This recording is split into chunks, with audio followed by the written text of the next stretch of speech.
fiquei feliz que estão juntinhos lá. Amo muito aquele Zé Raul. Conheci o Zé Raul jovenzinho. Eu tive uma emoção quando eu vi aquele jovem falando lá na minha terra. Eu sou de Campos, sabe, Rafael? Campos dos Goitacazes. E aí, quando o Zé Raul foi lá, menino, eu fiquei encantada, aquele jovenzinho, na época, né? Mas seja muito bem-vindo à nossa casa. E o nosso horário vai ser até às 12 horas. E ele que vai administrar aí o que tem que ser feito, né? Ele ficou bem à vontade. E logo mais ele estará também aqui às 18. A gente tem que liberar para ele ficar um pouquinho com a família, né? Coitado, deixou a família no hotel. E veio para cá. E agora é com você. Minhas queridas amigas, meus queridos amigos, muito bom dia. Que alegria, que satisfação poder vir ao encontro de vocês, mas sobretudo vir ao encontro de Jesus. Eu quero rogar a esse Mestre amado, possa nos abençoar a todos e se manter entre nós. Quero cumprimentar a todos aqueles que nos assistem pelas redes sociais.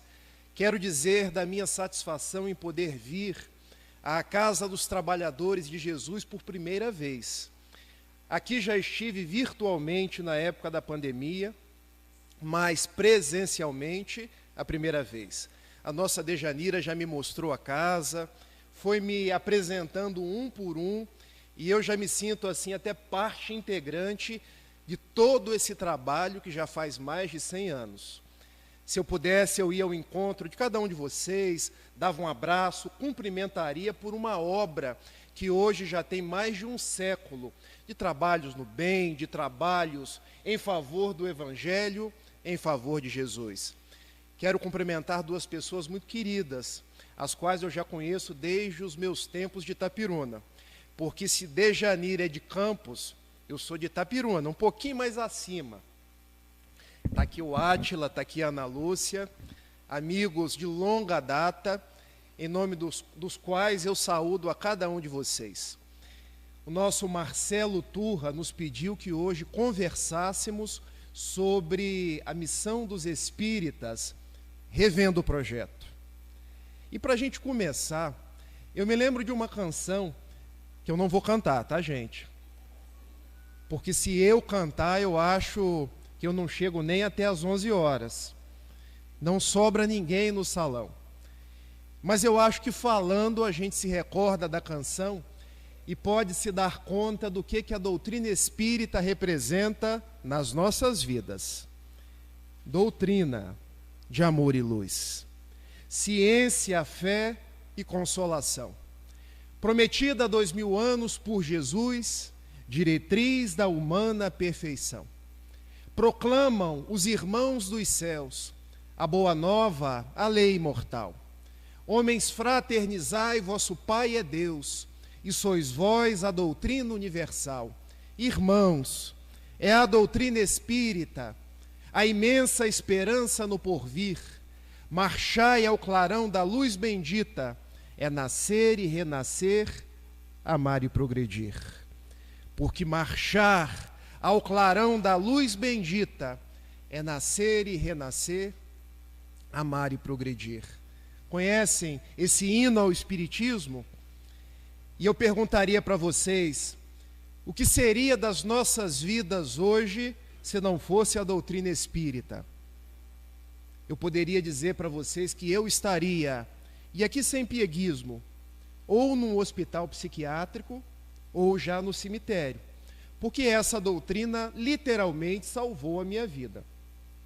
E tenho certeza que essa doutrina vem devolvendo a esperança a muitos corações, vem trazendo a proposta de vivermos como irmãos, faceando os dias difíceis da atualidade com serenidade, com um sorriso nada obstante as intempéries da vida, com um olhar de otimismo, apesar das agruras que a vida nos apresenta. Quando ligamos a televisão, é bem comum que ouvimos falar de guerras guerra em Israel, na Terra Santa, guerra na Ucrânia. Ouvimos falar de enchentes dos nossos irmãos. Graças a Deus o rio está baixando, as pessoas estão retornando para as suas casas no nosso querido Rio Grande do Sul. Se não fosse a doutrina espírita, talvez nós não tivéssemos tanta certeza da presença de Deus junto de nós, tanta certeza da imortalidade, de que nós estamos apenas numa passagem temporária num corpo de carne, mas que nós somos espíritos imortais. Talvez, se não fôssemos espíritas, nós não conseguiríamos seguir em frente, estaríamos acabrunhados, tristes. Então essa é a doutrina da alegria, a doutrina da certeza da presença de Deus junto de nós, a doutrina que vem fortificando os nossos passos nesses dias tumultuados do presente. E para que a gente possa começar a falar da missão dos espíritas, eu quero ler para vocês um trecho de um jornal parisiense, o Courrier de Paris. E essa manchete foi intitulada pelo colunista G. de Chalat, em 1857.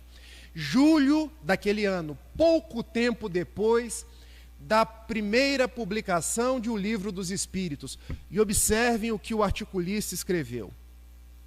Hoje a gente não consegue quase nada sem o celular, né, meus amigos? Ou o celular, ou o tablet. É a presença nas nossas vidas.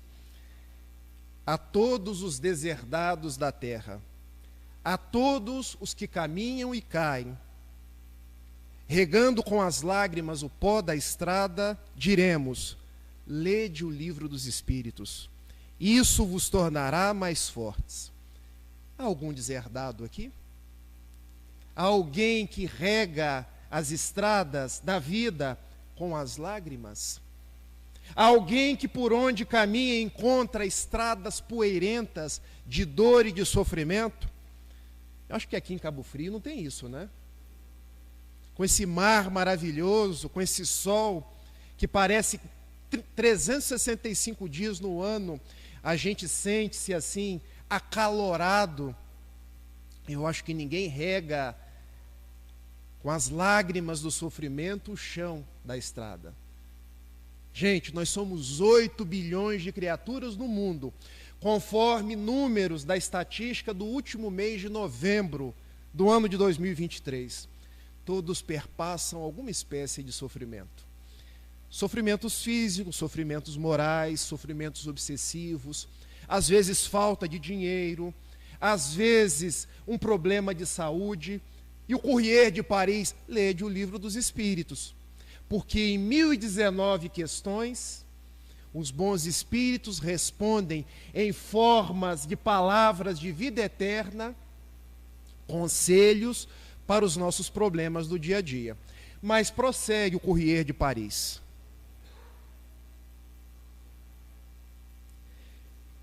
Também aos felizes, aos que pelos caminhos só encontram os aplausos da multidão ou os sorrisos da fortuna, diremos: estudai-o, ele vos tornará melhores.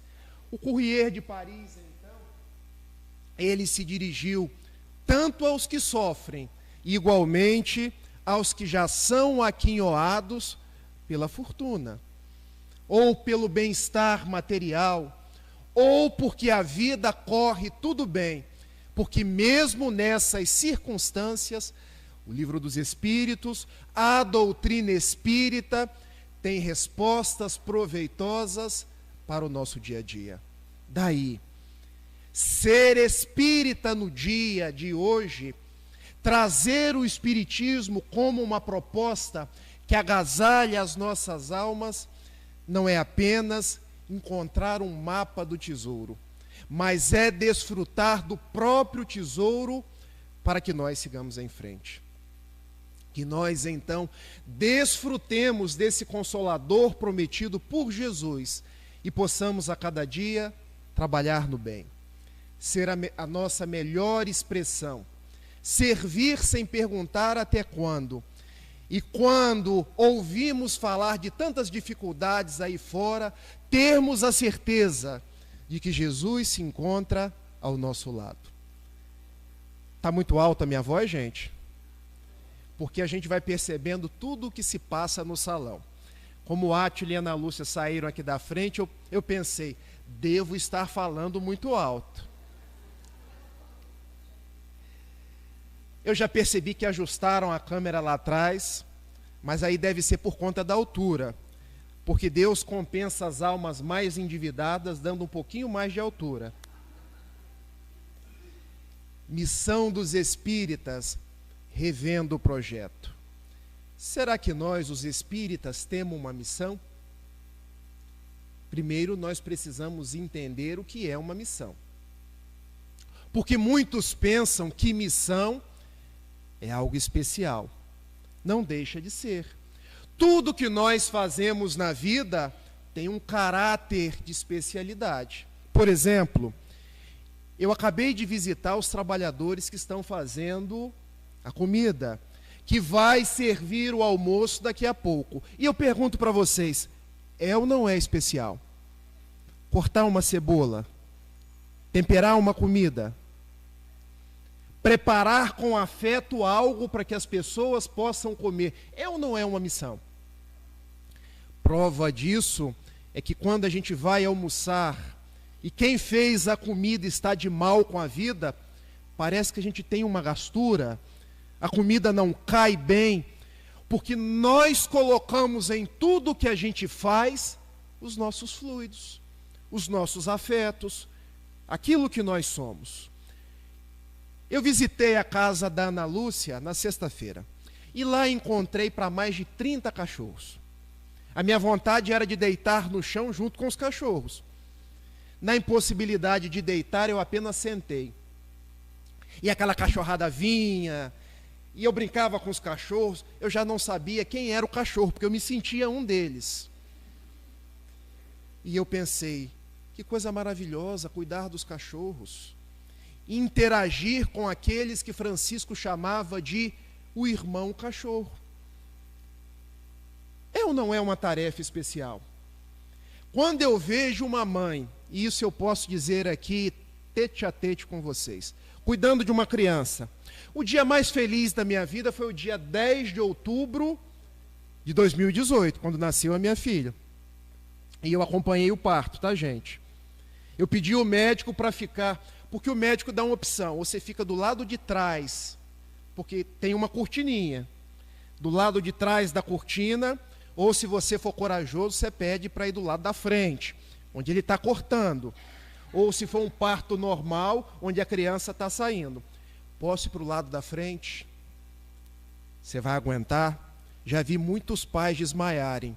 E eu pedi a Jesus, me dê força, eu vou para o lado da frente. E quando eu vi a minha filha nascendo, foi o dia mais feliz da minha vida. Em homenagem a Clara de Assis, Clara é o nome dela. E eu me dei conta que ser pai é uma missão. Porque quando eu quero assistir o jogo do Botafogo, sem bullying, tá, gente? A minha filha fala assim, papai, nós vamos assistir a Peppa Pig. Aí eu penso, ser pai é uma missão, porque agora eu não assisto o jogo, eu assisto a Peppa Pig, ou a Dora Aventureira. E por que eu estou falando tudo isso? Tudo que a gente faz tem um caráter de missão, mas usualmente a gente acha que missão é falar igual o Divaldo Pereira Franco, é ter a obra social do Raul Teixeira, que por acaso eu faço parte dela, o Remanso Fraterno. Muita gente acha que ser missionário é ter a mediunidade do Chico. Nós achamos que missão é algo grandioso, mas aí nós confundimos missão com vaidade. Concordam? Porque se eu quero aparecer, deixa de ser missão e passa a ser incensamento de ego.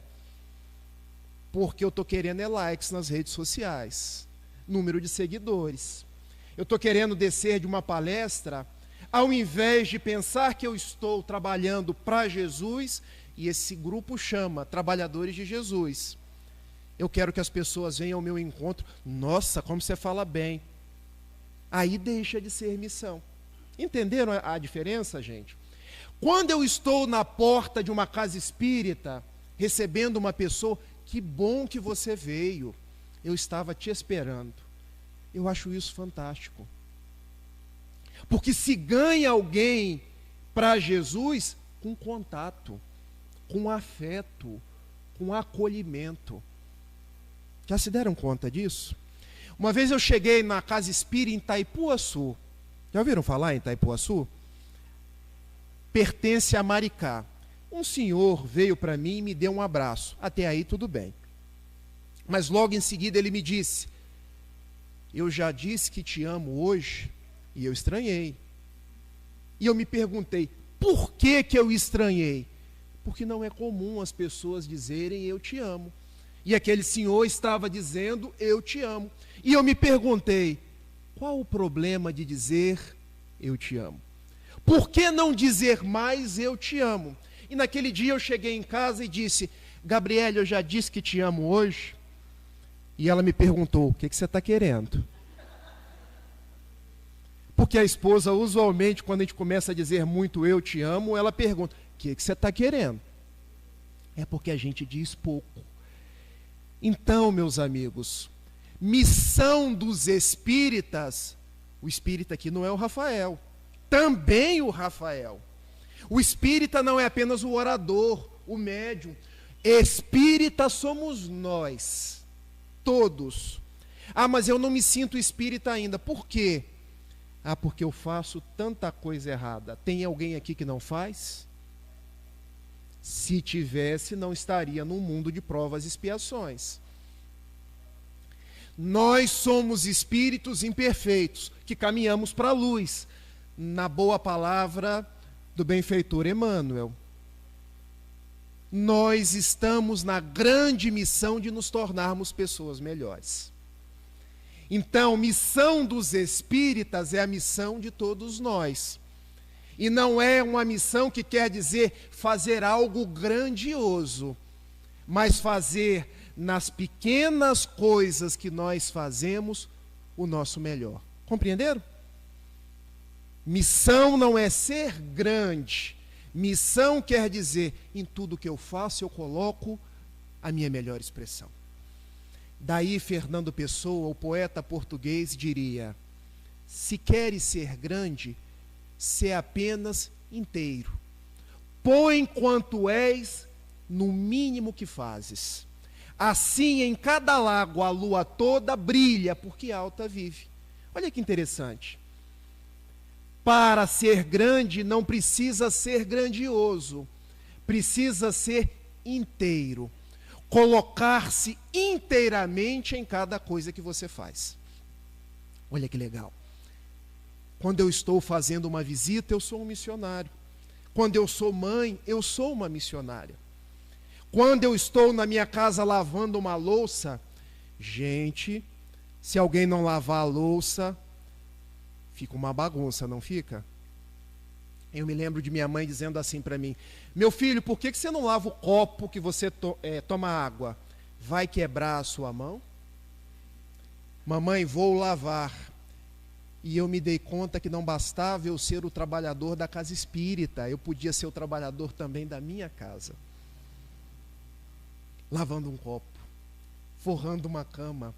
Olha quantas tarefinhas, servicinhos, como nos diz o benfeitor Emmanuel, que ornam o caráter do missionário. Então, agora que nós identificamos o que é uma missão e que todos nós somos missionários, nós vamos discorrer sobre algo da missão dos espíritas.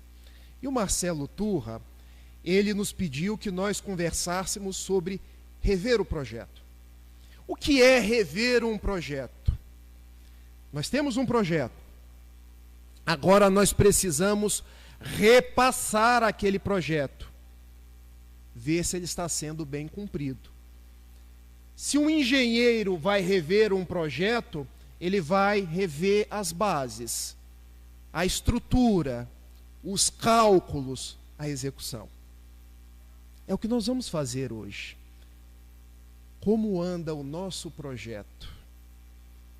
Primeira coisa que nós devemos nos perguntar é: será que o nosso projeto continua fiel a Jesus e fiel a Kardec? Lembram-se que Chico Xavier, ele teve uma conversa com o benfeitor Emmanuel em 1931, em Pedro Leopoldo, no Riacho do Capão. Quando ele percebeu aproximar-se um sacerdote austero. Não vejam austero como rígido, porque muitas pessoas querem pintar o benfeitor Emmanuel como rígido. Não rígido, gente. Vejam Emmanuel com responsabilidade. A responsabilidade, o compromisso e a disciplina que ele quis passar para o Chico. E falando para Chico Xavier que ele escreveria muitos livros, ele disse 3 vezes a palavra disciplina, que Chico deveria ser disciplinado. Mas ele resolve rever o projeto com Chico, dizendo para Chico: todas as vezes que eu, Emmanuel, te falar algo que for contra Jesus ou contra Kardec, fique com Jesus, fique com Kardec e me deixe Emmanuel. Primeira coisa, então, que nós temos que pensar é: missão dos espíritas precisa estar em coerência com Jesus, em coerência com Kardec. E é interessante isso, porque muitos espíritas hoje querem dizer que Kardec está ultrapassado. Será? Não, gente. Os livros de Kardec, quando a gente abre para ler, a codificação kardeciana, como a gente a chama, livro dos Espíritos, livro dos Médiuns, Evangelho segundo o Espiritismo, Céu e Inferno, a Gênese, nunca foram tão atuais. Eu uma vez ouvi Geraldo Campetti dizendo no seu Congresso Espírita de Uberlândia desse ano, que ocorreu em janeiro, que ultrapassado não está Kardec, muitas vezes ultrapassada é a nossa ignorância. Então, missão dos espíritas estar comprometido com aquilo que os bons espíritos trouxeram por Kardec. Mas mais, missão dos espíritas estar comprometido com Jesus. De que Jesus falava? De amor, de perdão, de imortalidade, de vivência da fraternidade. Repassar o nosso projeto, então, é ver se as nossas atitudes estão coerentes com Jesus e com Kardec. E muitas vezes nós vamos ter que rever o nosso projeto, não é dentro da casa espírita, porque dentro da casa espírita tudo é fácil. Ou pelo menos é mais fácil, não é, Dejaneira? Meus amigos, nós vamos fazer o seguinte: nós podemos fazer um intervalo para vocês levantarem um pouco, ir no banheiro, tomar uma água, e numa segunda parte a gente conversa, faz perguntas e respostas. Pode ser assim? Porque ficarem me aturando até meio-dia, ninguém aguenta. E ainda com a expectativa de me assistirem de novo de noite, vão dizer assim para Marcelo Turra: Marcelo Turra, você chama um rapaz para falar de 10 a meio-dia e depois de 18 às 19. Você está querendo o que da gente? Exercitar a nossa caridade? A gente faz um intervalo, tá bom?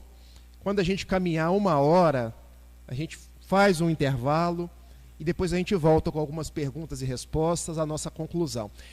O bom é que sempre tem uma parte boa. Vocês sabem qual é a parte boa? Tem almoço. E está maravilhoso. Rodízio de massas. Por um precinho, ó. E o melhor ainda, revertido para as atividades da casa. Não é isso, Dejaneira? Essa é a melhor parte, gente. porque a gente sempre dá de graça o que de graça nós recebemos. Primeira parte, então, do nosso projeto Ser Fiel a Jesus, Ser Fiel a Kardec. E para isso a gente vai ter que se indagar do lado de fora, porque aqui dentro a gente abraça, a gente beija, a gente é educado, a gente fica até na fila para ir no banheiro. Não é verdade? Porque usualmente do lado de fora a gente não gosta nem de ficar na fila. Haroldo Dutra Dias, um amigo, um juiz das Minas Gerais, uma vez ele contou uma história real, tá, gente? Ele tinha acabado de sair de uma palestra. Narra ele que o trânsito em Belo Horizonte é muito complicado. Eu penso que ele não conhece o trânsito do Rio de Janeiro. O trânsito ali da Rio Branco. Aliás, a Rio Branco agora virou um passeio. Mas ainda tem uma parte que tem bastante trânsito. Presidente Vargas. Pegar um metrô indo para Pavuna. Aí é mundo de provas e expiações. Mas Belo Horizonte também tem trânsito. E ele narra que saiu da palestra, entrou no carro, trânsito. Num determinado momento ele leva uma fechada. Espírita não leva fechada no trânsito, gente? Espírita não fura o pneu?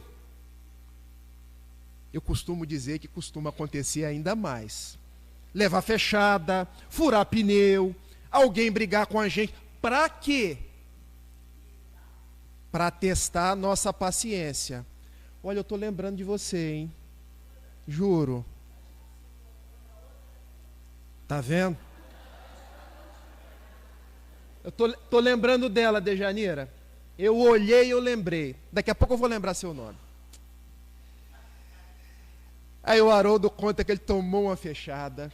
Daquelas fechadas assim, tira um fino no retrovisor, mas é aquele fino seguinte, quase que leva o retrovisor junto. Que aquele homem velho que está dentro da gente, ele não grita, ele berra. E Haroldo baixou o vidro do carro. Quando ele foi xingar aquele palavrão, espírita diz palavrão, gente? Não deveria. Como está gravando, não deveria. De vez em quando sai, mas não deveria. Quando ele foi falar o palavrão, o filho dele, papai, vai xingar? Estou querendo, meu filho. Papai, já parou para pensar que o moço que te fechou poderia estar assistindo a sua palestra? E o Haroldo engoliu seco. Papai, já parou para pensar que o moço que te fechou é um dos seus seguidores nas redes sociais? Papai, já parou para pensar que ele é um daqueles que comprou o seu livro e você autografou? Meu filho, é melhor não xingar não. Fechou o vidro e ficou no trânsito, aguardando, na fila indiana, um de cada vez. Porque não vale ir pela faixa do pedestre, tá, gente? Nem pelo acostamento. Engarrafamento, a gente aguarda a nossa vez. Porque das duas, uma, pode tomar uma multa ou pode cometer algum equívoco. Ser fiel a Jesus e a Kardec é isso. E costuma ser as coisas mais difíceis da vida. Querem um outro exemplo? E esse é dos mais difíceis, porque esse mexe com o bolso. Acabou agora no dia 31 de maio o prazo de declaração do imposto de renda. E quando a gente pensa no imposto de renda, de qual animal que a gente lembra? Eu queria ter trazido a minha filha para ela imitar o leão. Agora ela já está com 5 anos, ela não imita o leão mais. Mas ela abria uma boca, é a boca do leão. Porque a gente sabe que se paga muito e se tem pouco retorno. Isso todos nós sabemos. E às vezes vem aquela vontade assim, mas eu vou arrumar um recibo. Porque eu tenho um colega médico que pode assinar um recibo para mim. E aí existem as 3 perguntas para saber se eu sou fiel ao Evangelho. As perguntas são: quero, posso, devo. Vamos juntos? Eu quero ter um dedutivo para o meu imposto de renda? Eu quero. Eu posso ter um dedutivo? Eu posso. Basta eu ir lá no meu irmão, que é dentista. Eu devo? Não, não devo. Não devo porque Jesus, quando esteve no mundo, apresentaram para ele uma moeda. É lícito pagar um imposto a Roma? E o que ele respondeu? De quem que é o rosto que está na moeda? Era de Tibério, Tibério César. Quando Jesus nasceu, o imperador romano era Augusto. Foi sucedido por Tibério. É de Tibério. Dai a César. Os imperadores romanos eram conhecidos como os Césares. O que é de César? Dai a Deus o que é de Deus. Se o imposto é salgado, trabalhemos licitamente para baixar o imposto. Mas não fraudemos o imposto. Então, gente, estar compromissado com o Evangelho é um compromisso diário de nos tornarmos pessoas melhores. Eu vou para um último exemplo, porque com esses exemplos eu mantenho todo mundo acordado, Dejaneira. Eu estou em Cabo Frio, na praia. O que mais tem é gente bonita, para um lado e para o outro. É ou não é, gente? Mas aqui, ó, o que eu sou? Casado, comprometido. Estar comprometido quer dizer dever de reciprocidade, dever de carinho com a outra pessoa. Conjugalidade é isso, unir esforços num objetivo comum. A minha filha aprendeu na evangelização assim: papai, nós não devemos fazer aos outros o que não queremos que os outros nos façam. Isso está lá no Evangelho de Mateus, no capítulo 7, no versículo 12. Vamos supor que eu venha para Cabo Frio sozinho, sem a minha esposa e sem a minha filhinha, e eu veja um avião na praia. Vocês conhecem essa expressão? Lá em Itapiruna, avião era uma mulher bonita. Campos também. E homem bonito era pão. Agora eu entreguei a minha idade, né, gente? O Átila, não fala isso, vão achar que você tem mais de 60. Eu vejo um avião na praia. Vamos para as perguntas. Eu quero? Estou querendo, a minha esposa não está aqui. Eu posso? Estou podendo, porque vai ser escondido. Eu devo? Não. Tudo me é lícito, mas nem tudo me convém. Primeira epístola de Paulo, capítulo 6, versículo 12. Rever o nosso projeto de fidelidade a Jesus e a Kardec é um exercício conosco mesmo de integridade, de honestidade, para com o próximo, para com a sociedade, para com Deus. Isso é rever o projeto. Porque senão eu me torno aquele professor de religião dentro da casa espírita. E do lado de fora eu me permito as licenças morais. E o benfeitor Emmanuel, no início de um livro notável, um livro que a gente chama de livro de páginas, e é curioso, Dejaneira, porque todos os livros têm páginas, mas aqueles que a gente usa para poder fazer as leituras do nosso evangelho no lar, a gente chama de livro de páginas, porque basta uma página. Caminho, verdade e vida. Logo na lição introdutória, Emmanuel diz assim: por louvar a Deus nos templos e menoscabá-lo, ou seja, deixar de cumprir as suas propostas na vida social, é que temos nos perdido inúmeras vezes. Rever o nosso projeto é nós nos darmos conta que o compromisso é aqui dentro, mas é lá fora. Compromisso dos espíritas. Um segundo compromisso para nós espíritas eu trouxe na minha camisa. Está dando para todo mundo ver?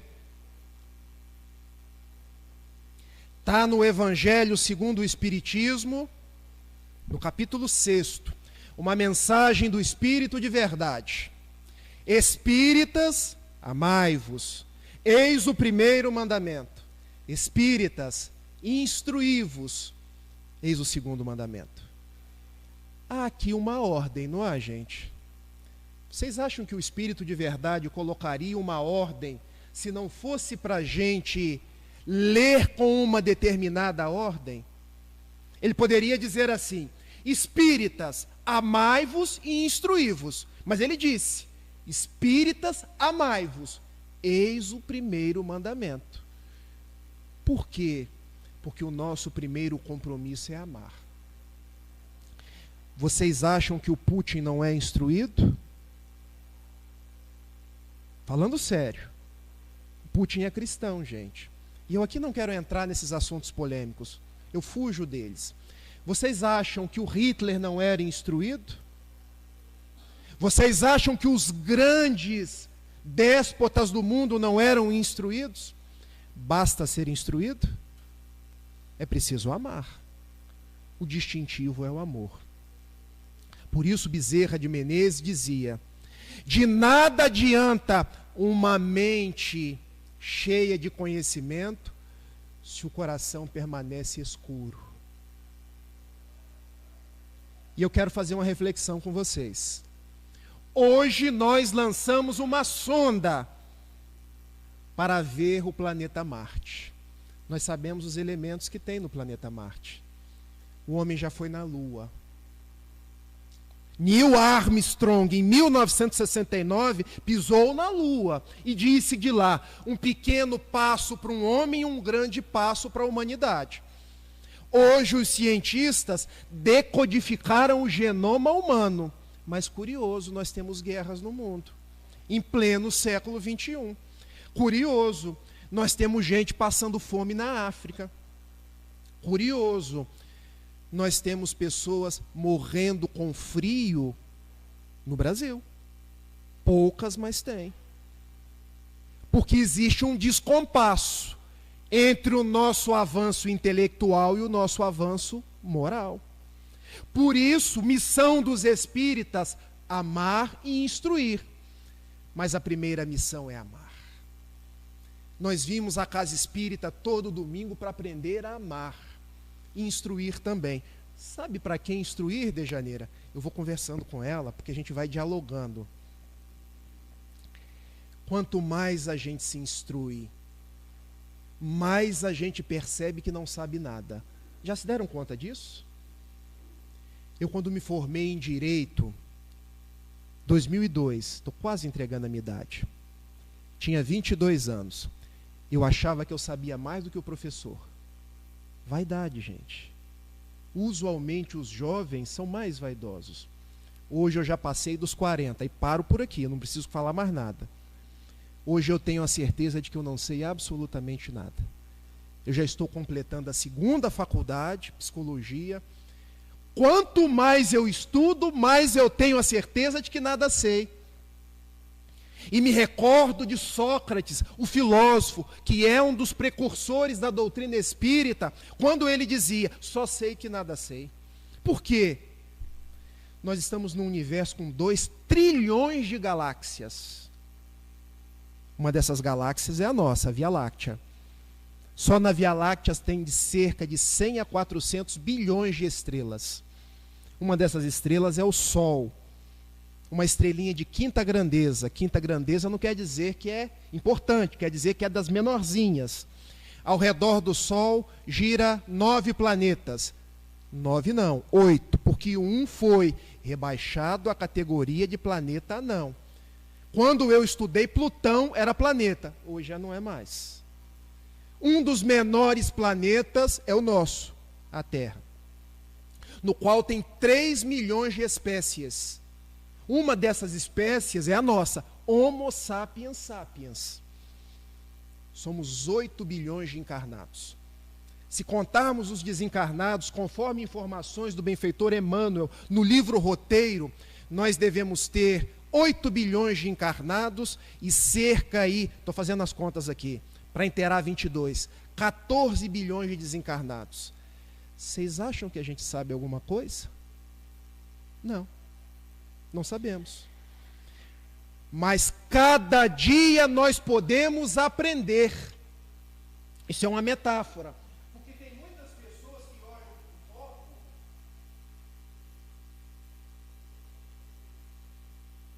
Um copo, quando está com pouca água, a gente pode colocar mais.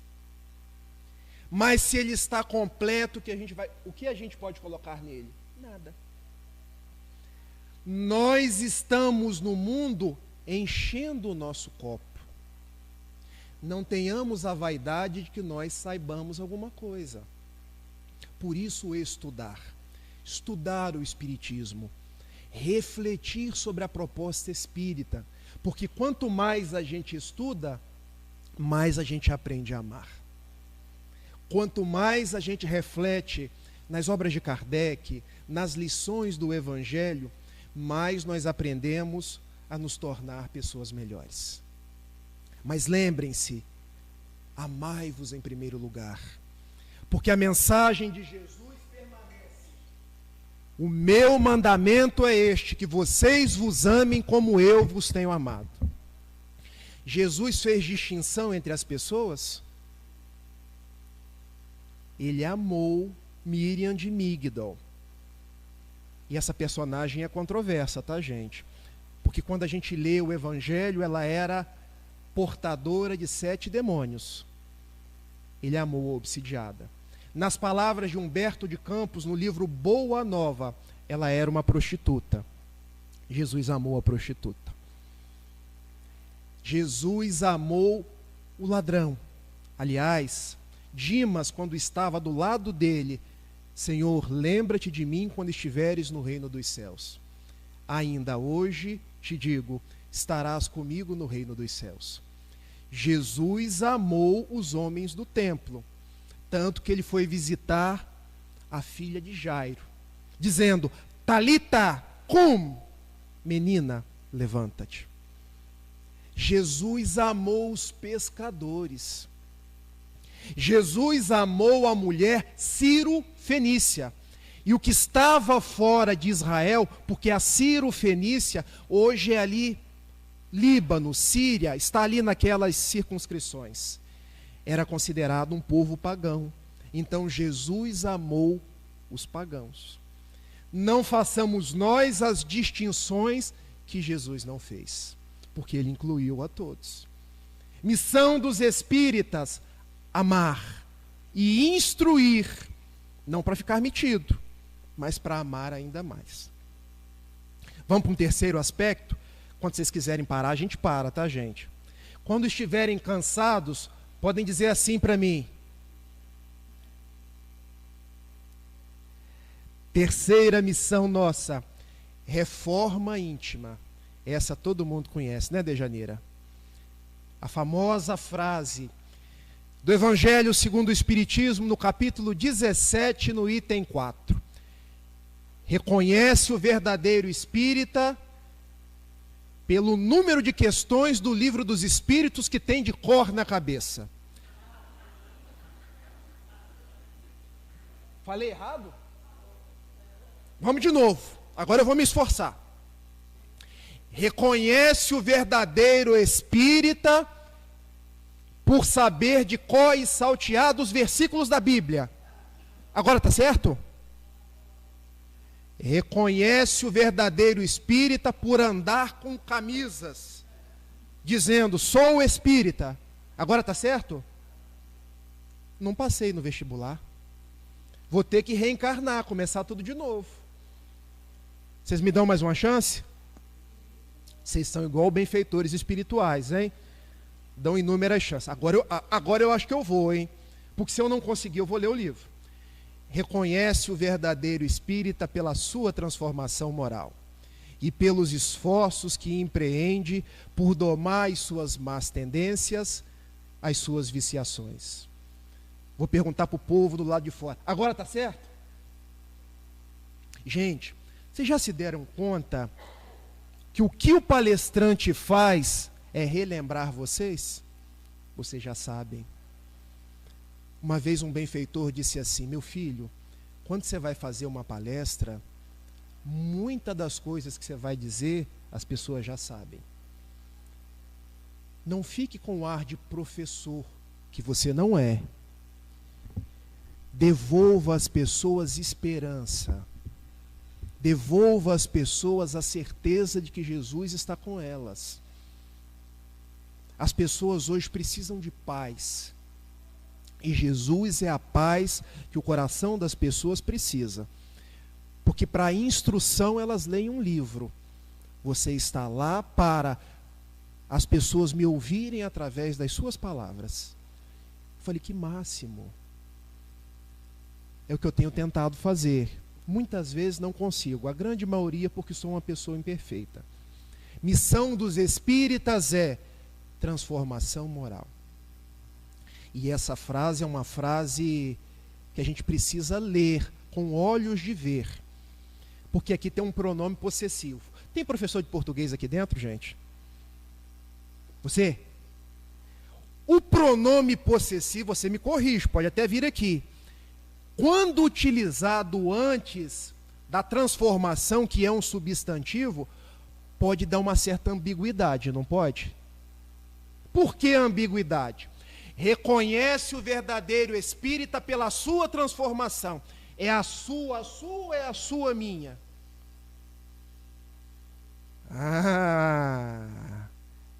Aqui é o pulo do gato. Porque muitos de nós espíritas estamos tomando conta da transformação da vida das outras pessoas. Já ouviram falar no coach espírita? O que é o coach espírita? Toma conta da vida de todo mundo. A dele, ele é o máximo. Mas a vida de todo mundo ele sabe nos mínimos detalhes. E é interessante que o coach espírita, ele tem determinadas características. Então eu vou falar algumas características. Se alguém se enquadrar, não precisa se manifestar, tá, gente? Guardem para você, porque uma vez eu escutei isso e eu guardei para mim, porque eu pensei, caramba, estou me tornando um coach espírita. Porque existe hoje o coach amoroso, o coach de relacionamento, o coaching da nutrição. Olha, coma mais verduras, faça atividade física, né? Durma melhor, não fume, não use álcool. É o coach. Mas o coach espírita é aquele que vai na palestra de janeiro. Ouve o Marcelo Turra falando. Acaba a palestra, chega em casa, meu bem, você devia ter ido. A palestra foi para você. Porque o que aquele orador falou é você, meu bem. Eu acho que você devia ter ido. Reconhecem-se, não precisam falar. Eu acho que a gente reconheceu alguém. A gente não faz isso, gente. A gente está sempre encaixando os outros em algo que a gente ouviu. E Divaldo Pereira Franco conta que o primeiro livro dele, Messe de Amor, salvo engano, 1964. Se a Carmen estivesse aqui, ela ia me ajudar com as datas, porque a Carmen sabe todas. Ele estava triste e ele disse assim: Joana, eu escrevo tantos livros, tantas páginas, faço tantas palestras, mas invariavelmente eu estou sozinho. E Joana respondeu assim para ele: curioso, meu filho, eu estou sempre contigo. E as páginas que você escreve não são para os outros, são para você. Leia-as, porque o que você acha que é para o leitor é para você em primeiro lugar. O que um orador fala, vou fazer uma pergunta: quais são os ouvidos que estão ouvindo primeiro? Se eu estou falando alto, são os meus que estão ouvindo. Se bem que a gente não tem retorno, tá, gente? Uma vez eu fiz uma palestra lá em São Francisco do Itabapoã, na Tafona. Você conhece? No final da palestra disseram assim para mim: Rafael, da próxima você maneira a voz. Eu falei: por quê? Porque a Tafona inteira escutou a sua palestra. E eu falei assim: que máximo, hoje então eu competi com o pastor. É, mais ou menos. E por que você não me falou no meio da palestra? Ah, porque eu não quis tirar a sua concentração. Falei: da próxima fale no meio da palestra para a gente abaixar. Nós precisamos ser disciplinados. Então, falem com as pessoas também o que elas precisarem ouvir. mas o fato é que o coach espírita está sempre dando recomendação para os outros. Mas há uma outra característica do coach espírita. A gente vai fazer o culto do evangelho no lar. Senta-se, marido, esposa, filho, cachorro, porque cachorro faz culto do evangelho no lar, tá, gente? Eles chegam a suspender a cabecinha. E detalhe, pode dar água do culto para o cachorro, que ele toma. Para o meu eu boto na mão assim e ele toma. E a minha filha, tá dando a água toda para o Chico, papai, ciúme. Bota o copo cheio, é metade para cada um. E a gente abre a página do livro, Evangelho segundo o Espiritismo, capítulo 9. Bem-aventurados os mansos e pacíficos, a paciência. E a gente lê sobre paciência. E termina de ler a página, meu bem, essa foi para você. Você precisa ser mais paciente comigo. Você precisa falar mais baixo. Você precisa me aturar mais. Quando um benfeitor manda uma página, a página é para nós, tá, gente? A página é para nós refletirmos. Então não abra uma página achando que é para o outro. E vamos parar de apontar dedos em riste para as outras pessoas. Terceira característica do coach espírita. Aquele que está sempre tomando conta da vida das outras pessoas. Eu penso que naquela passagem contada por Jesus no Evangelho de João, no capítulo 8, quando uma mulher adúltera foi levada a ele, se fôssemos nós, talvez tivéssemos jogado pedras. Se fôssemos nós, talvez nós teríamos feito diferente. A gente teria colocado tudo no Facebook, no WhatsApp, nas redes sociais. Mulher adúltera em plena praça de Jerusalém. Porque é assim que a gente joga pedra hoje. Homem nazareno pede para que aquele que estiver sem pecado, que atire a primeira pedra. Porque as violências hoje não são apenas violências físicas. São violências que nós cometemos nas redes sociais. Com fake news, com acusações, com fofocas. Daí, o coach espírita é aquele que olha para a mulher e diz, adúltera, mas ele esquece da própria deficiência. E quando a gente abre um livro notável, chamado Luz no Mundo, da psicografia de Edivaldo Pereira Franco, o espírito Amélia Rodrigues, não sei se vocês se lembram de que Jesus abaixa o chão para escrever, antes de dizer às pessoas, aquele que estiver sem pecado, que atire a primeira pedra. E Dona Amélia Rodrigues, ela conta o que Jesus escrevia. A marca moral da miséria de cada um. Sem apontar. Corrupto, enganador, ladrão. De forma que as pessoas olhassem para o chão e vissem as próprias marcas.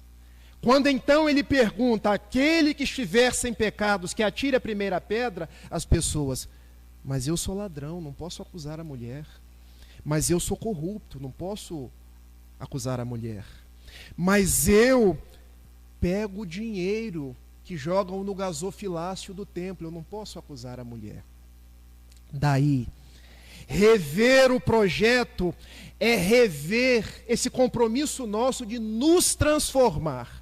Porque ser espírita não é apenas guardar as questões do livro dos espíritos, não é apenas conhecer a Bíblia de cor e salteado, não é apenas dizer com os lábios. Gente, eu quase entrei para o seminário, sabia, Dejaneira? Quando eu tinha 18 anos, Ana Lúcia, eu frequentava a matriz São José do Havaí, do saudoso padre Roberto. E ele, através de Dona Alceni, me chamou para entrar no seminário. E eu quase fui. Mas quase fiquei. Quase fui, quase fiquei. E hoje estou falando de Jesus através do Espiritismo. Eu acho que eu fiz a escolha certa. Porque se eu não tivesse no Espiritismo, não teria Gabi, não teria Clara, não teria essa alegria que eu sinto hoje de me dizer espírita. Como é bom se dizer espírita. Como é bom saber dessa doutrina que me pede não apenas conhecer a Bíblia, porque eu conhecia.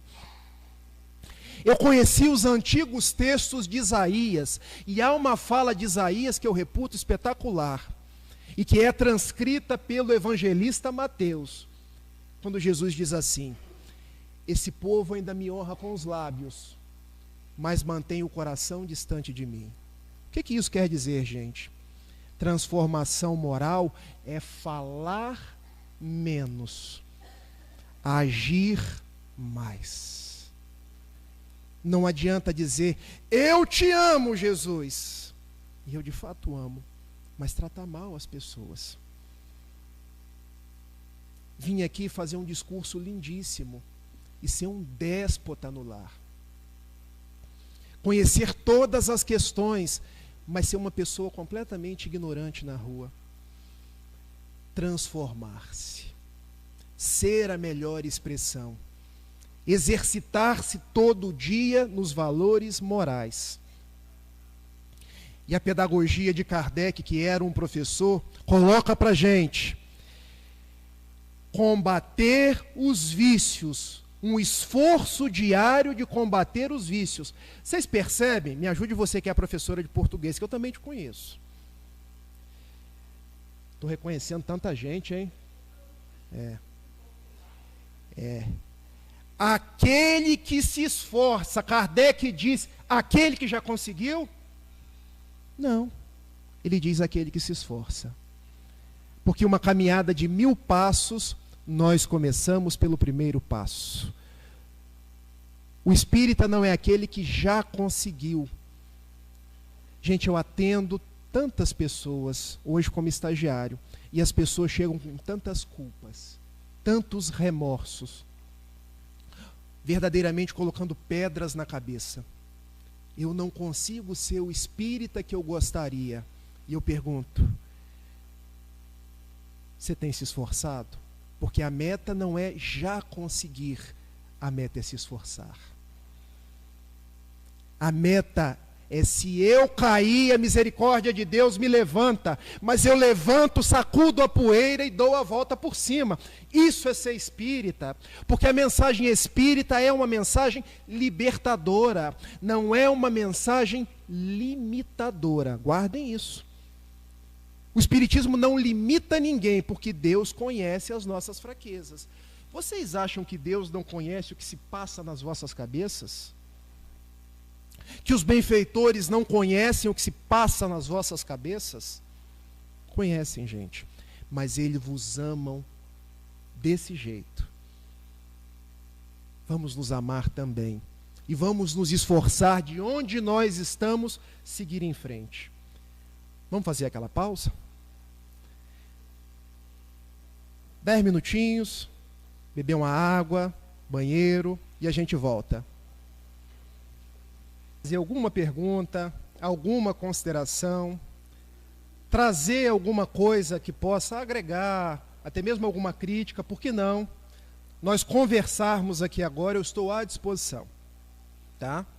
Se não, a gente segue. Podem ficar à vontade.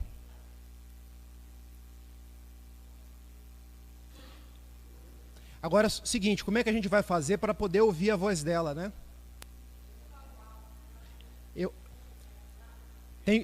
Ela aqui, ó, tem um auxiliar da tecnologia.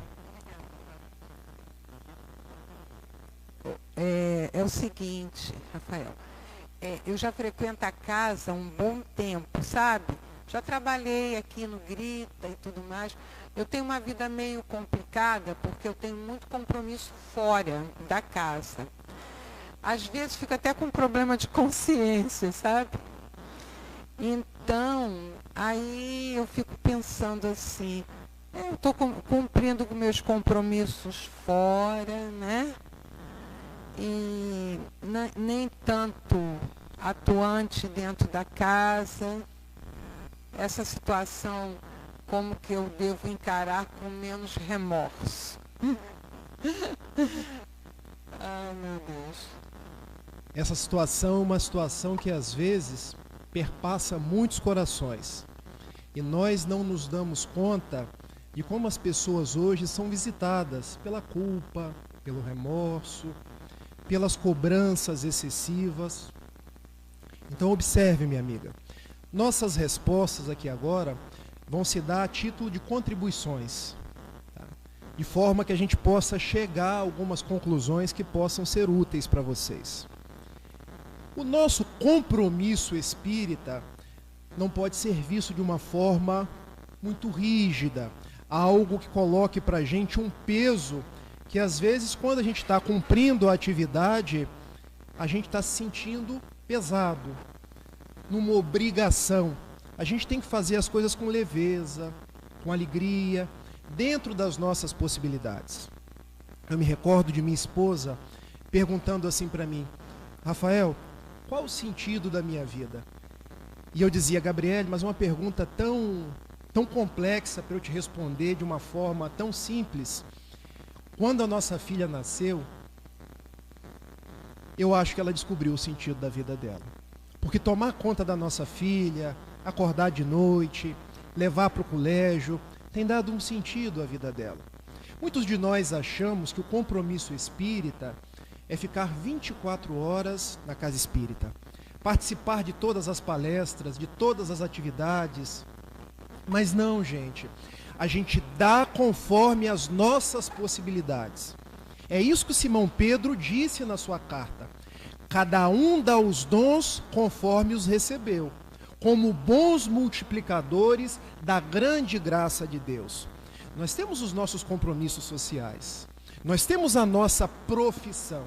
Então, se eu posso vir na casa espírita uma vez, excelente.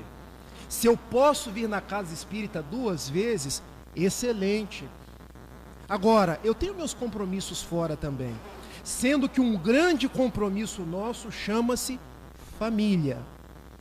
Não adianta eu abdicar da minha família para estar na casa espírita todos os dias. Nós precisamos aprender a dividir, nem tanto ao mar, nem tanto à terra. Porque também não adianta achar que é só a família, porque a família também precisa da casa espírita. Observem, eu tiro todos os sábados para levar a minha filha na evangelização, mas vou junto, porque é um trabalho de parceria. Não adianta eu levar a minha filha e não me evangelizar como pai. Como então diminuir esse peso? Trabalhando internamente de que Deus te ama. Mas não basta Deus te amar, você tem que se amar também.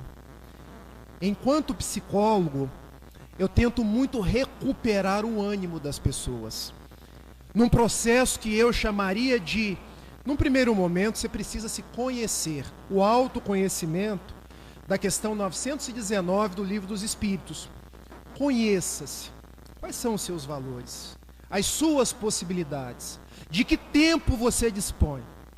Num segundo momento, aceite-se do jeito que você é. As coisas que você pode fazer. Eu vejo tantas pessoas querendo ser médiums. Mas se eu não sou médium para falar, dar passividade aos espíritos, eu posso me gabaritar para ser um atendente fraterno. Eu não estou falando com outro espírito que está encarnado? Percebam? Se eu não sou um orador, eu posso fazer uma visita fraterna. Eu não estou falando para um número menor de pessoas, mas também não estou utilizando da palavra. Então, tudo está dentro das nossas possibilidades. Ah, mas eu não sei fazer nada. Não há ninguém tão rico que não tenha nada para receber, nem tão pobre que não tenha nada para dar. Aceite-se do jeito que você é, com seus valores, com o seu tempo, com a sua possibilidade. Ame-se. Porque no Evangelho de Mateus, no capítulo 22, versículos de 34 a 40, quando Jesus recebeu os doutores da lei, falando de Moisés, dos profetas, Jesus lhes respondeu: toda a lei antiga e os profetas podem ser resumidas em 2 mandamentos.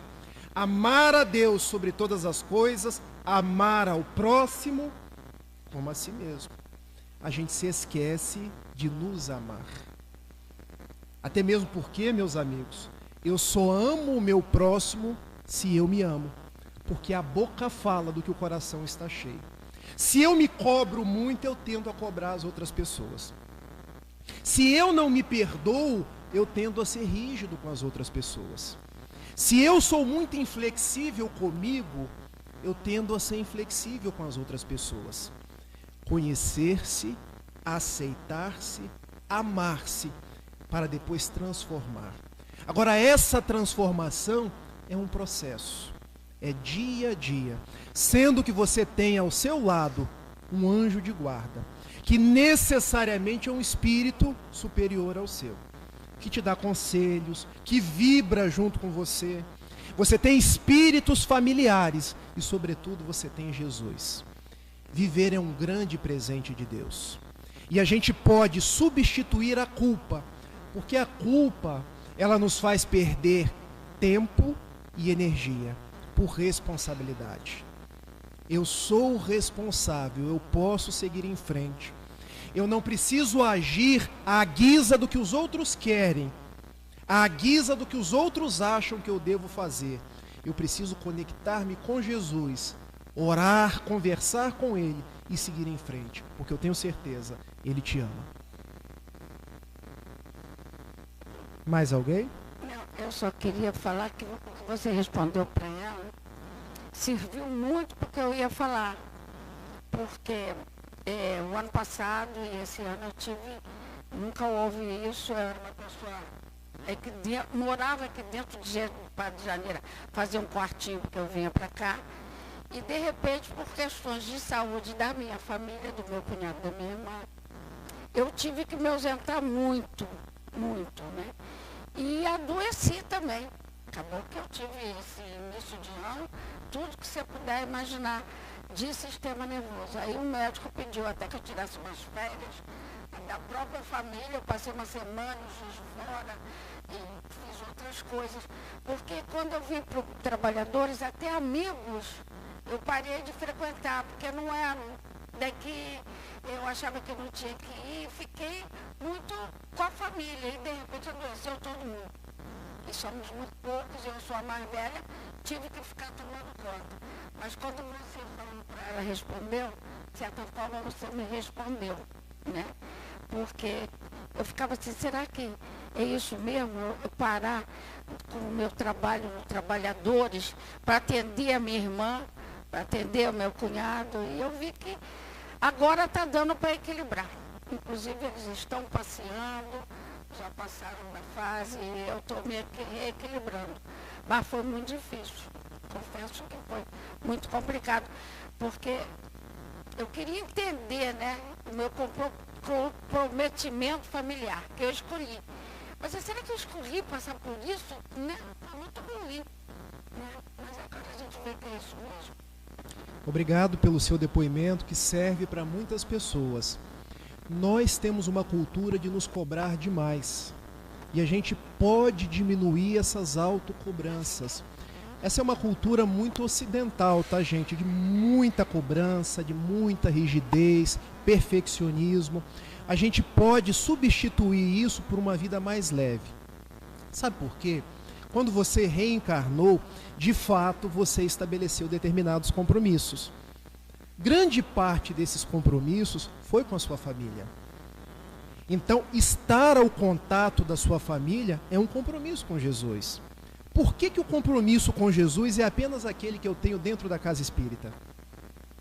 Quando eu estou lá no meu trabalho do Banco do Brasil, é um compromisso com Jesus. Por que não? Eu posso ser uma pessoa que trata melhor as outras. Eu posso ser um melhor funcionário. Se eu sou patrão, posso ser um melhor patrão. Porque o cristão é aquele que onde está, ele está ornado pelos valores do Cristo. Então, minha querida amiga, que você respeite os seus tempos, porque a vida nos apresenta os mais variados tempos. Isso está no texto de Eclesiastes, do Velho Testamento. Há o tempo em que a gente fica muito na casa espírita. Há o tempo em que nós recolhemos um pouco mais. Quer dizer que a gente está abandonada do trabalho? Não. Quer dizer que agora o trabalho pode chegar de uma forma virtual. Quer dizer que agora eu posso estar ao trabalho junto dos meus familiares. Equilíbrio. A palavra é equilíbrio. Nem tanto à costa, nem tanto ao mar. Porque nós podemos, todos os dias da nossa vida, entender que eu tenho os afazeres da casa espírita e tenho os afazeres com a minha família. E refletindo, orando a Jesus, eu vou saber estabelecer o tempo necessário para cada um. Obrigado pela sua fala. Mais alguém?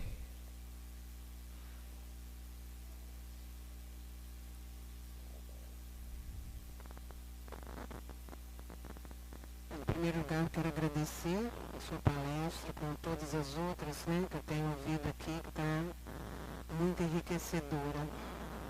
Eu queria falar uma coisa que me incomoda, na questão de...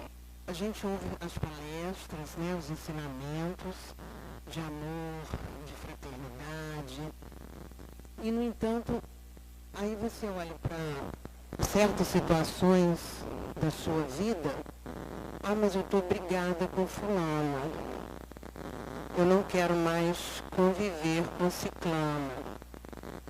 Eu perdoo, perdoei, mas eu não quero nem ver aquela situação, né? Seja com uma familiar, e quando eu estou ouvindo, quando eu estou na casa espírita, quando eu estou na minha vida, né, nas minhas orações, isso me incomoda. Por quê? Porque eu sou tão imperfeita, eu sou tão pecadora, eu sou tão isso, sou tão aquilo. E quando eu penso naquela velha situação, aquele velho exemplo, pense o que Jesus faria no seu lugar. Aí para mim ferrou tudo. Aí é que ferrou, porque se Jesus no meu lugar não faria isso, agiria de outra forma, né? Claro que a gente está aqui para melhorar, para aprender, mas eu gostaria que o senhor falasse alguma coisa sobre essa situação, que a mim me incomoda muito. Gente, olha, eu agradeço pela colaboração de você trazer essa pergunta que nos permite entrar sobre a temática do perdão. O barulho ficou alto aí fora. Tudo bom, Carmen? Mas nós podemos ficar aqui dentro conversando. Questão de concentração. Meus amigos, o que é perdoar? Muitos de nós temos algumas falsas impressões sobre o processo de perdoar. Perdoar não é esquecer a ofensa. Esquecer é um processo ligado à memória. Ou seja, eu vou lembrar de quem me agrediu. Eu vou lembrar da situação que foi ruim. Quando eu estou esquecendo, eu posso estar com alguma doença. Então, perdoar não é esquecer. Perdoar também não é fazer a outra pessoa correta. Não é alforriar a outra pessoa. Porque quem errou vai ter que ajustar-se diante da divindade, diante das leis naturais da vida. Eu só não preciso cobrar. Perdoar também, e agora a parte mais importante, minha amiga, não é negar os próprios sentimentos. Guarde isso. Nós ainda sentimos raiva. Nós ainda sentimos desapontamento com as pessoas. Eu, dentro da faculdade de psicologia, eu aprendi que não existe sentimento negativo. Existe manifestação negativa do sentimento. Guardou? Porque num determinado momento, algo que alguém fizer vai me magoar. Mas eu não preciso transformar essa mágoa em atitude. Eu posso ressignificar. Em algum momento alguém vai me ferir. Eu vou sentir. Se alguém pisa no nosso pé, a gente diz para a pessoa assim: obrigado por pisar no meu pé. Você fez o meu dia mais feliz. É assim que a gente age? Doeu. Eu lembrei. Mas eu não preciso ir lá e pisar no pé da pessoa. Compreenderam?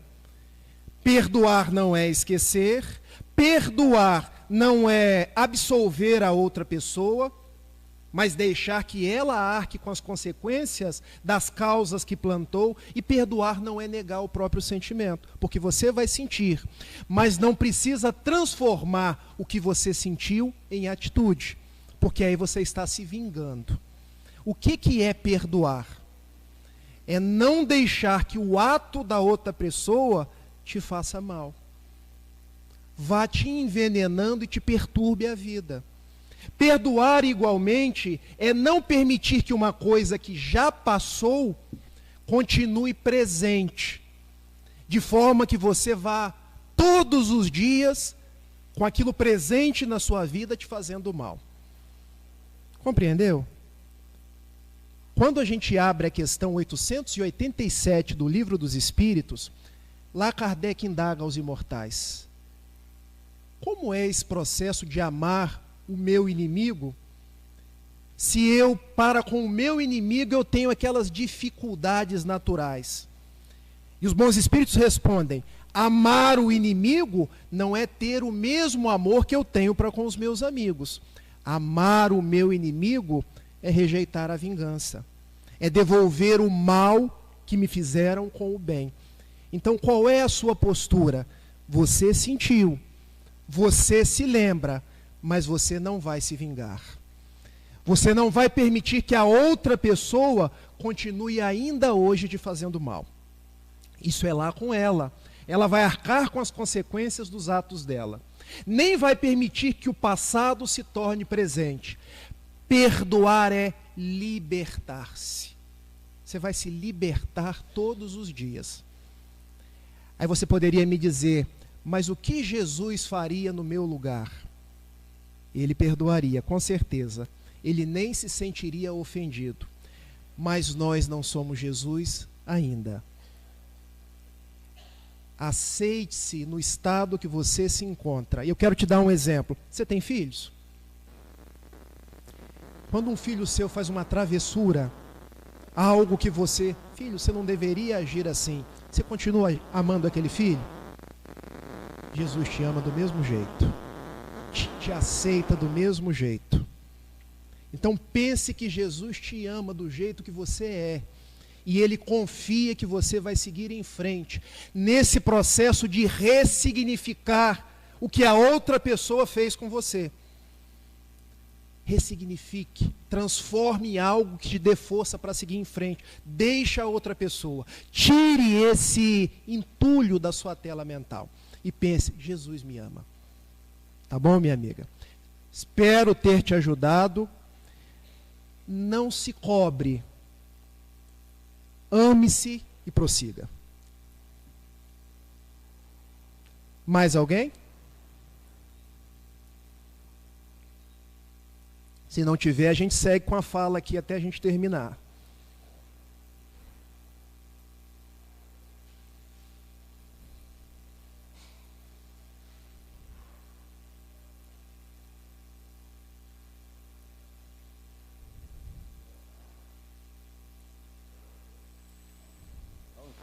Tá?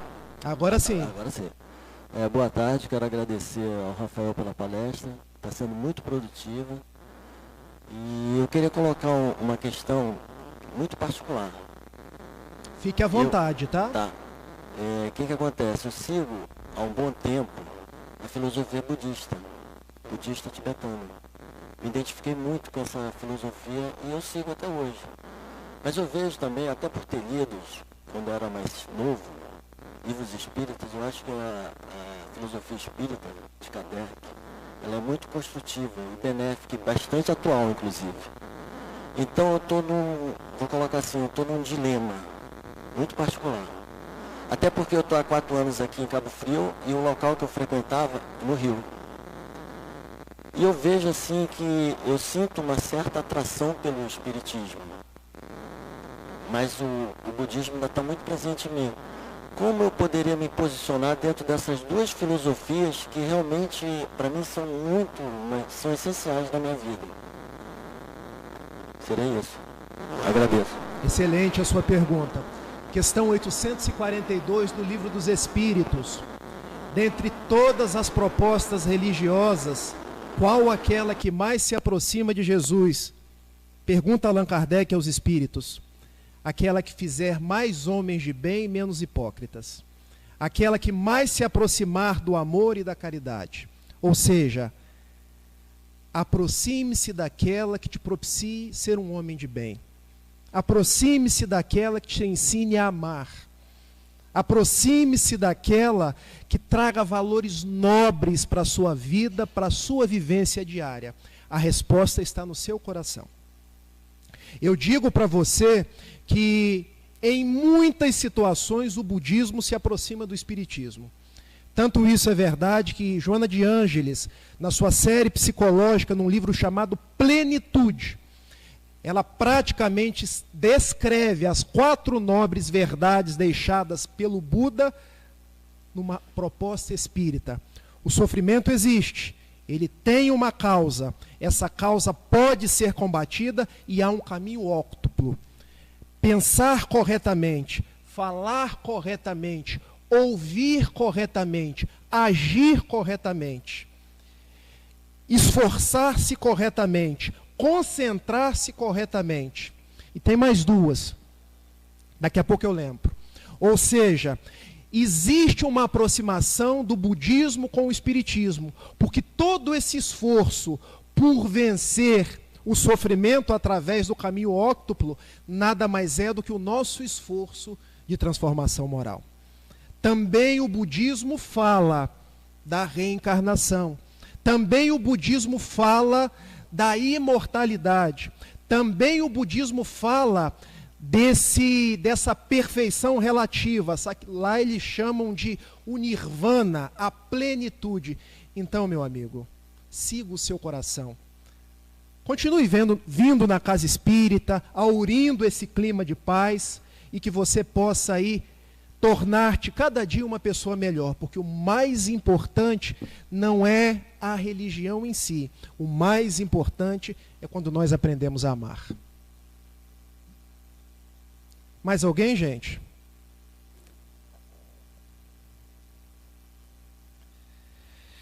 Bom, faltam aí 10 minutos, se alguém quiser trazer alguma coisa, senão a gente faz um encerramento. Falar de missão dos espíritas é lembrar-se da grande missão que Allan Kardec estampou em o capítulo 15 de O Evangelho segundo o Espiritismo. Fora da caridade não há salvação. Quando indagaram a Chico Xavier o que ele achava mais bonito na proposta espírita, ele colocou: é que o Espiritismo traz como lema de sua doutrina: fora da caridade não há salvação. Talvez se o Espiritismo tivesse colocado fora do Espiritismo não há salvação, fora da verdade não há salvação, eu iria por outro caminho. Mas como essa doutrina me ensina a amar o meu irmão, a praticar todas as obras em favor da construção de um mundo melhor, eu quero dizer, dizia Chico, eu sou espírita. Há uma mensagem trazida no capítulo 20 de O Evangelho segundo o Espiritismo, intitulada Missão dos Espíritas. Dejanira, eu poderia ficar nesse seminário aqui até de noite, hein? E emendar esse seminário até falar de Francisco às 18 horas. Mas seria injusto com vocês não acham? Já está todo mundo com fome. Na cabeça de vocês agora está assim: eu não sei se eu como essa massa, aquela massa, aquela outra massa, mas vocês sabem o que representa um mundo de provas e expiações, né, gente? A gente espia tudo e depois vai provando. Só cuidado, porque eu já estou com açúcar alto e massa converte-se em açúcar. Moderação também no alimentar-se. No capítulo 20, Os Trabalhadores da Última Hora, há uma mensagem intitulada Missão dos Espíritas, que eu deixo como dever de casa. E nessa mensagem Missão dos Espíritas, há uma pergunta que foi feita ao Espírito Erasto, que eu acho muito oportuno nós terminarmos o nosso seminário com a pergunta e a resposta de Erasto.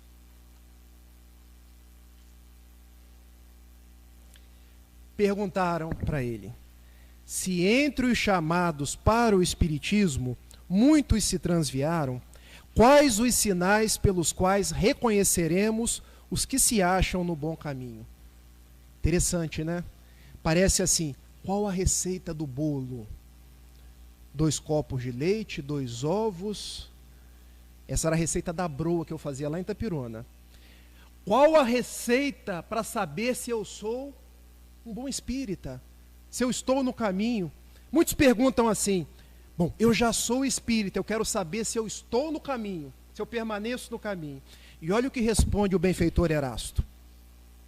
Reconhecê-los-eis pelos princípios da verdadeira caridade, que eles ensinarão e praticarão. Estão ensinando a caridade?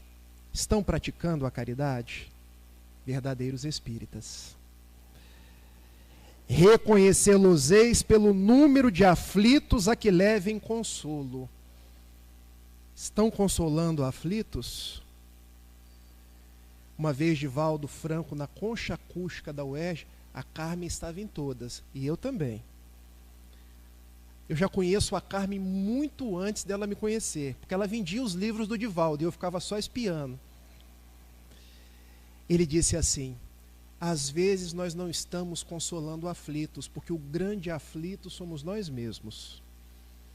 E Divaldo disse na palestra, se nós dermos conta da nossa vida, já teremos ganho a nossa encarnação. Ipsis literis. Se depois de dar conta da nossa vida, se a gente der conta da nossa família, fizemos um pouquinho mais. Se depois de dar conta da nossa família, a gente conseguir ir além mais um pouquinho, aí já é a multiplicação dos talentos. Lembra da parábola dos talentos? Um recebeu 5, o outro recebeu 2 e o outro recebeu 1.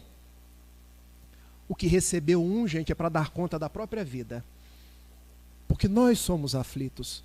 Então, se nós estamos trabalhando com os aflitos, nós somos verdadeiros espíritas. E a doutrina de Jesus é a doutrina das misérias ocultas. Porque grande parte das misérias hoje estão ocultas. Muitas a gente vê na rua. A fome, o frio. Quantos corações que amargam o câncer. Vocês conheceram a Guiomar Castelo? Ela esteve aqui em fevereiro. Ela desencarnou agora no dia 25 de maio. Dizendo, Rafa, eu estive com ela no hospital. O câncer tirou minha vida de um corpo, mas não me tirou a alegria de ter dado a minha vida a Jesus. Talvez ela não tivesse sido muito conhecida no meio espírita, mas o importante não é ser conhecido. O importante é levar consolo aos aflitos.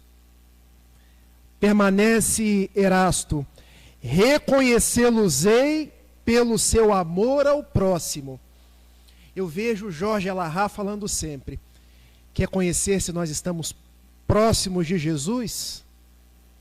Estamos amando ou estamos odiando? Pergunta, porque se eu estou odiando, por razão que seja, eu não estou próximo de Jesus. Se eu odeio quem faz o mal, eu estou fazendo o mal também, concordam? Como é que a gente age com quem faz o mal? Fazendo o bem. Porque quem age o mal vai ter que arcar com as consequências do seu erro. Eu continuo fazendo a minha parte. Olha que interessante. Prossegue o benfeitor Erasto. Reconhecê-los-ei pela sua abnegação, pelo seu desinteresse pessoal. Será que quando a gente faz as coisas, nós estamos interessados? Eu me lembro lá em Itapiruna, meu avô dizia assim para mim, olha, não existe almoço de graça. Até quando a gente vai dançar com alguém, existe interesse. O bom espírito é aquele que age desinteressadamente. Tanto que Kardec indaga em a questão 893 do Livro dos Espíritos. Qual o grau máximo da virtude? Toda virtude é meritória, respondem os bons espíritos, mas o ápice seria o desinteresse pessoal. Quando a gente pratica o bem sem esperar nada em troca. Prossegue o benfeitor Erasto. Reconhecê-los-ei finalmente pelo triunfo de seus princípios, porque Deus quer o triunfo de sua lei. Os que seguem sua lei são os escolhidos, e ele lhes trará a vitória. Mas ele destruirá aqueles que falseiam o espírito dessa lei e fazem dela degrau para contentar sua vaidade e sua ambição. Erasto, anjo de guarda do médium. Aqui foi um pouquinho pesado, né, gente? Aqui botou um medinho, né? Não fiquem com medo. Transformem o medo em responsabilidade. Sabem por quê? Por uma razão muito simples. Nós somos espíritos imortais. Durante o curso das encarnações, nós nos servíamos de Jesus para atender os nossos interesses. Não era assim que a gente fazia? Como inquisidor, eu tomava os bens em nome de Jesus. Como cruzado, eu ia para salvar Jerusalém, quando em verdade eu estava conquistando territórios. Como rei, eu oprimia as pessoas, mas era um rei católico. E hoje, eu não vou me servir de Jesus para mais nada. Eu vou, pelo contrário, servir Jesus. E o Espiritismo nos convoca, na condição de um Consolador prometido, a dar mais, a amar mais, a praticar a caridade, porque missionários somos todos nós que diariamente acordamos e perguntamos: Senhor, o que queres que eu faça? Como eu posso ser uma pessoa melhor? Como eu posso trabalhar no bem? Como eu posso servir-te sem perguntar até quando? Eu agradeço a atenção de cada um de vocês. E antes de roubar-lhes minutos preciosos com as massas, eu termino da mesma forma que eu iniciei. Doutrina de amor e luz. Ciência, fé e consolação. Prometida há 2000 anos por Jesus, diretriz da humana perfeição. Proclamam os irmãos dos céus a boa nova, a lei imortal. Homens, fraternizai, vosso Pai é Deus, e sois vós a família universal. Irmãos, é a doutrina espírita, a imensa esperança no porvir. Marchai ao clarão da luz bendita, é nascer, renascer, amar e progredir. Um beijo e até Francisco às 18. Bom almoço.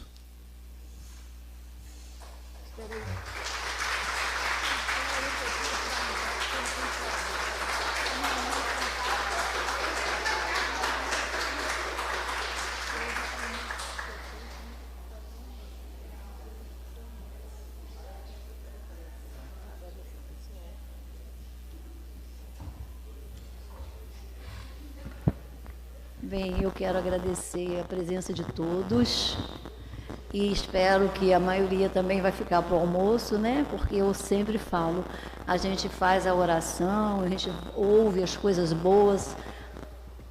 Foi muito bom. O Rafael vai estar logo mais com a gente e a gente está muito feliz porque como eu disse a ele hoje, quando eu conheci José Raul Teixeira era jovenzinho, eu fiquei encantada com o jovem ali falando, isso lá em Campos dos Goitacazes, tá? Então, agora, se eu tivesse conhecido o Rafael há um tempo, eu ia fazer a mesma coisa. Mas ele ainda está jovem, né, Rafael? Se na idade que ela conheceu o Zé Raul, ela ia ver cabelo. Eu já tive o apelido de Aritana, que era um índio, cabelo todo caído aqui na testa. Hoje sobraram alguns. É isso aí. Então, minha gente, logo mais ele vai estar aqui e ele vai falar de Francisco de Assis, logo mais, hein, gente? Não vamos perder, porque a gente está sempre aprendendo um pouco mais. E outra coisa, é o que eu digo sempre, com todos que falam aqui, né, Carmen? Às vezes eles falam ali, assim, meu Deus, olha só, como é que a gente esquece as coisas, né? Ainda mais na minha idade, Rafael. Ainda mais na minha idade. Eu leio hoje, daqui a pouco, mas eu li isso. E a gente vai se esforçando para a gente ser um dia melhor do que o outro. É isso que nós precisamos. Muita gratidão, Rafael. É uma pena que ele não vai almoçar com a gente, porque a família está lá aguardando, que nós queríamos, mas logo mais ele está aqui, novamente, junto com a gente. Então, muito obrigada a você mesmo, de coração. Eu que agradeço. Todas as vezes que eu estou a serviço de Jesus, eu sinto a minha alma leve, eu sinto-me em paz. Que essa paz possa ser transmitida para vocês nesse momento. Muito obrigado, viu, gente? Vamos à nossa prece? Nosso amigo Jesus, divina estrela que povoa o céu das nossas existências, nós te amamos, te buscamos nesse instante para te agradecer por todas as bênçãos recebidas, para agradecer-te pelo Espiritismo, esta doutrina que nos ensina a construir nossas casas sobre a rocha. Muito obrigado por essa manhã que passamos em Cabo Frio, no Grupo Espírita Trabalhadores de Jesus. Abençoe a todos aqueles que aqui mourejam, os encarnados, os desencarnados. Abençoe, mestre, a Dejanira, a Carmen, para não cometer a indelicadeza de esquecer o nome de ninguém. Aos amigos presentes, seus familiares. Abençoe o nosso Brasil, nosso mundo, que tem tantas saudades de Ti. Ó Jesus, não conseguimos caminhar sem Ti. Tu hoje nos convoca para a grande missão de servir-te, de seguir-te, de estar contigo e a favor do teu evangelho. Não nos deixe cair novamente na tentação do materialismo. Permanece conosco no almoço, esteja conosco à noite, quando evocaremos Francisco, o teu émulo. Muito obrigado por tudo. Dai-nos a tua paz, hoje, agora e sempre. Que assim seja.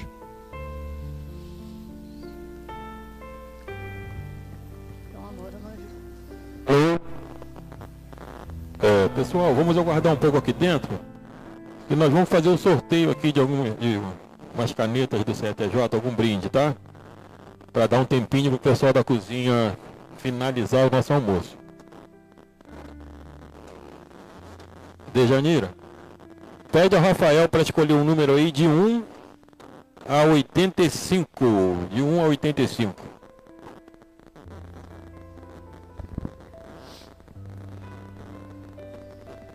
Número 9. Número 9. Rogério Kaiser. É lá da nossa cozinha. É o Rogério.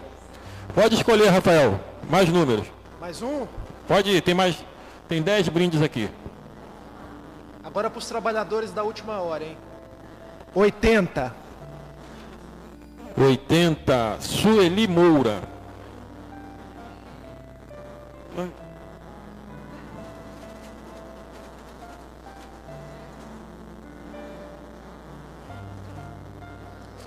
Pode escolher outro. 37. 37. Giovana Fonseca Martins Vicente. Giovana, quem é? Achou?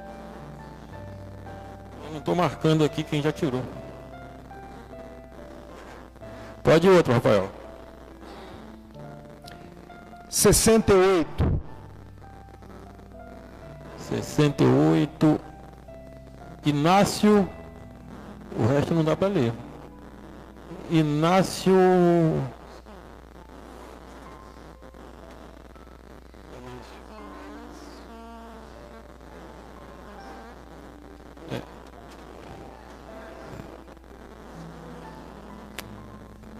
Outro, Rafael. 52. 52. Wanda Cardoso. Olha, Vai na frente, Márcia. é a irmã dela aqui, hein? Recebe por ela.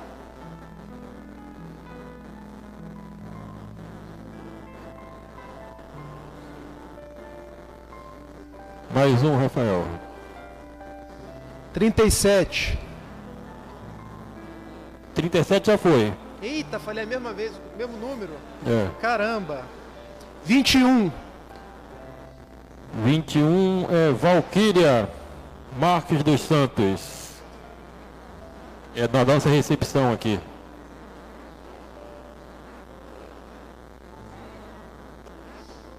Outro, Rafael. 12. Número 12, Esther Melgaço. Esther Melgaço. Mais um. 31. 31, Vera Delgado. Vera.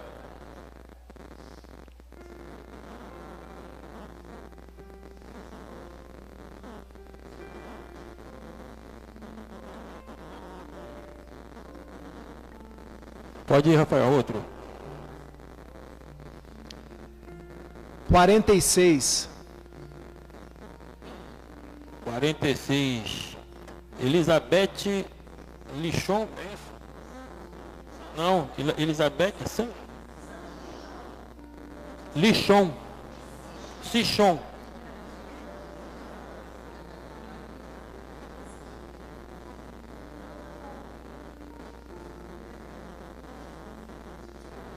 Pode ir, Rafael, mais um. 55. 55.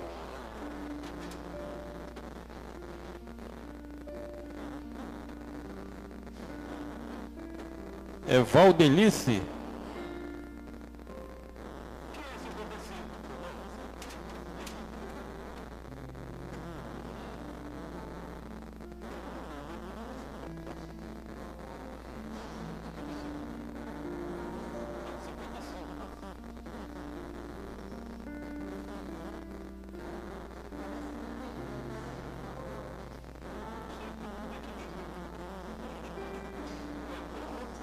Vai outro, Rafael. 69. Vamos lá, 69 é Karine. Karine Moreira. Karine Moreira.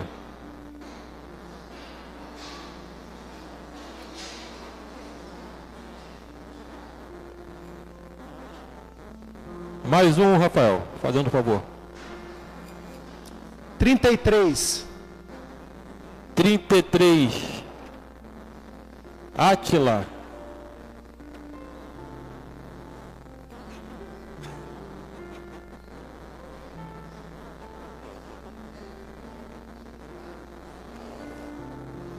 Vamos mais duas. Mais dois brindes. Pode pedir, Rafael. 26. Rosália.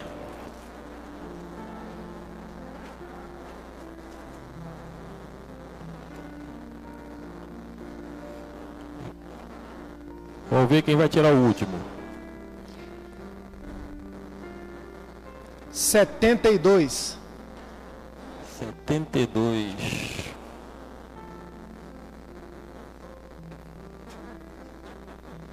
Ilegível. Luigi.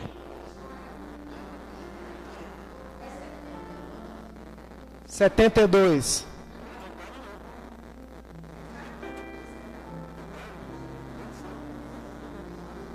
Carmen Lúcia. Carmen, essa letra aqui.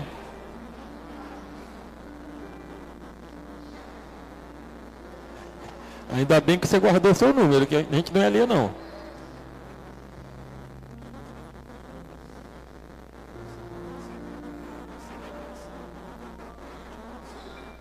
Pessoal, olha só, nós vamos para o almoço, tá? Vamos sair para o almoço. Só um aviso para vocês. Pode servir à vontade, vocês podem servir à vontade. Tem bastante massa, pode servir massas diferentes, molhos diferentes. Só vamos pedir para não desperdiçar. Pode botar um pouquinho de cada vez, tá?